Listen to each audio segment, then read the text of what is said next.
जी सुनिए, राहुल का टिफिन दे आइए उसके ऑफिस में।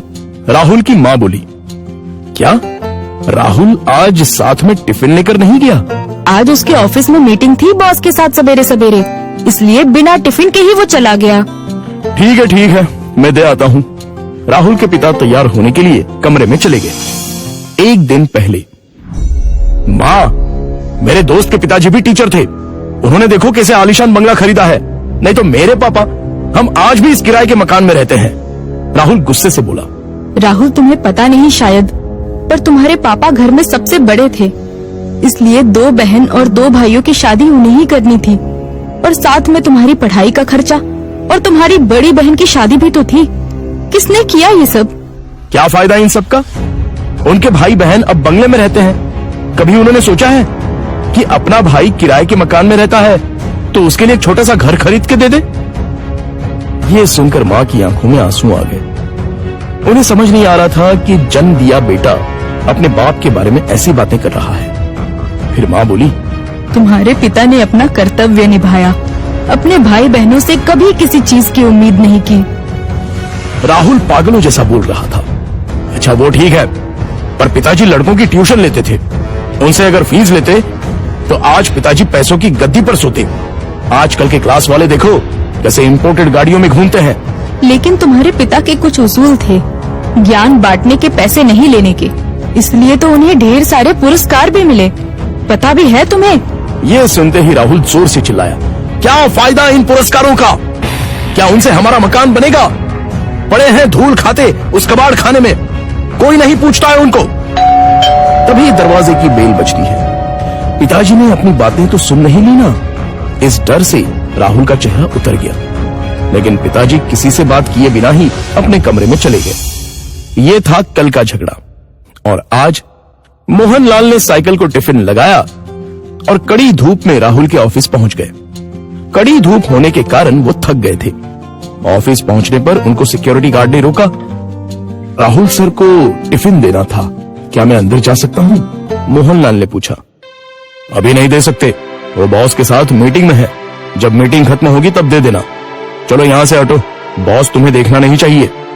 अगर बॉस को दिख गए तो मेरी हालत खराब हो जाएगी, चलो जाओ उधर, गार्ड बोला। मोहनलाल कुछ ही दूरी पर धूप में खड़े रहे। मीटिंग 1 घंटे से ऊपर तक चली। उनके पैर में दर्द होने लगा। तभी ऑफिस के केबिन का दरवाजा खुलने की आवाज आई। बॉस के पीछे पीछे राहुल भी आया।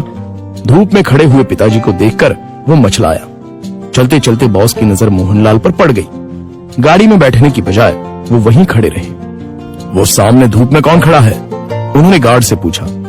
अपने राहुल साहब के पिता हैं, टिफिन देने आए थे, गार्ड डरते हुए बोला। बुलाओ उन्हें। राहुल घबरा गया, उसके पसीने छूट गए। उसे अपने पिता पर बहुत गुस्सा आया। गार्ड के बुलावे पर मोहनलाल अंदर आए। बॉस उनके पास गए और बोले, आप मोहनलाल सर हैं ना? सरकारी स्कूल में आप ही टीचर थे ना? हाँ, पर आप कैसे पहचानते हैं मुझे? कुछ समझने से पहले ही बॉस ने मोहनलाल के पैर छुए। राहुल और सब लोग ये देखकर हक्का बक्का रह गए। सर, मैं विजय, आपका स्टूडेंट था, आप मुझे पढ़ाने के लिए घर आते थे। हाँ, याद आया। बाप रे, तुम तो बहुत ही बड़े हो गए हो। विजय मुस्कुराया और बोला, सर आप यहाँ धूप में क्या कर रहे हैं? चलिए अंदर बैठते हैं, बहुत सारी बातें करनी है आपसे। सिक्योरिटी, तुमने इन्हें अंदर क्यों नहीं बिठाया?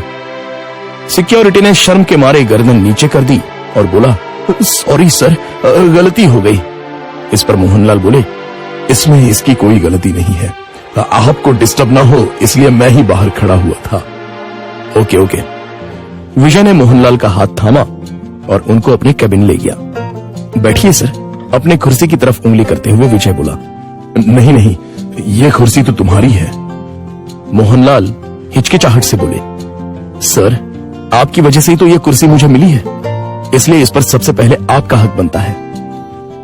विजय ने जबरदस्ती मोहनलाल को अपनी कुर्सी पर बिठाया। शायद आपको पता नहीं, लेकिन अगर सर नहीं होते तो आज ये कंपनी नहीं होती और मैं अपने पिता के साथ उनकी दुकान में बैठा रहता। विजय ने अपने साथियों से कहा। राहुल और मैनेजर आश्चर्य से देखते ही रह गए। स्कूल के टाइम मैं एक एवरेज स्टूडेंट था, मुझे पढ़ाई में दिलचस्पी नहीं थी। मार्क्स कमा रहे थे, इसलिए मेरी माँ मुझे सर के पास उनके घर ले गई और ट्यूशन लेने के लिए कहा। पर सर के घर पर जगह नहीं थी, इसलिए वो हमारे घर आकर मुझे पढ़ाने लगे। लेकिन सर ने कभी फीस नहीं ली। सर के पढ़ाने के तरीके से फिर धीरे धीरे मुझे पढ़ाई में रुचि आने लगी और मैंने 10वीं में दूसरा नंबर लाया। ये देखकर तो मैं हवा में उड़ने लगा। My goodness! पर सर ने कभी आपसे फीस नहीं ली? मैनेजर ने पूछा। मैं माँ के साथ मिठाई लेके सर के घर गया।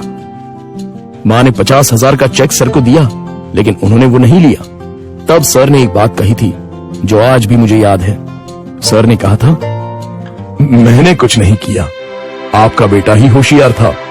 मैंने सिर्फ उसे रास्ता दिखाया है और मैं ज्ञान बेचता नहीं हूं, दान करता हूं। फिर मैंने 12th करने के बाद MS किया और अमेरिका जाकर पढ़ाई की और वापस आने के बाद ये कंपनी स्टार्ट की। एक पत्थर को सर ने हीरा बना दिया। सर, आपको सच में दिल से प्रणाम। मोहनलाल की आंखों में आंसू आ गए। यह सच में कमाल की बात है। बाहर दुनिया में पढ़ाई का बाजार चल रहा है और इन्होंने बिना फीस लिए पढ़ाया। मान गए सर आपको। ऐसे लोग उसूल के पक्के होते हैं।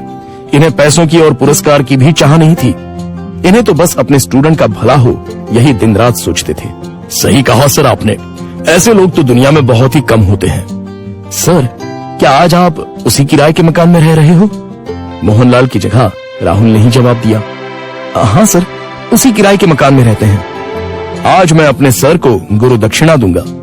इस शहर में मेरे कुछ फ्लैट्स हैं, उसमें से एक फ्लैट मैं आपके नाम कर रहा हूं, विजय ने कहा। क्या?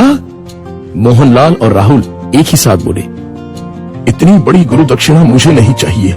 मोहनलाल बोले, सर प्लीज ना मत कहिए। काम के चक्कर में मैं अपनी गुरु दक्षिणा देना भूल गया था। बहुत बहुत शुक्रिया सर।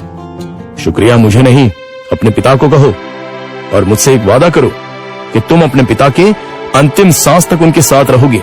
हाँ सर, मैं वादा करता हूं। राहुल इमोशनल हो गया और उसकी आंखों से आंसू आ गए। तो दोस्तों, आपसे गुजारिश है कि कभी भी अपने पिता से ये मत पूछिए कि उन्होंने आपके लिए क्या किया और क्या कमाया है। जो कुछ कमाना है वो अपने दम पे कमाओ। उन्होंने हमें जो पढ़ाई और संस्कार दिए हैं वही आपको कमाने में मदद करेंगे। धन्यवाद।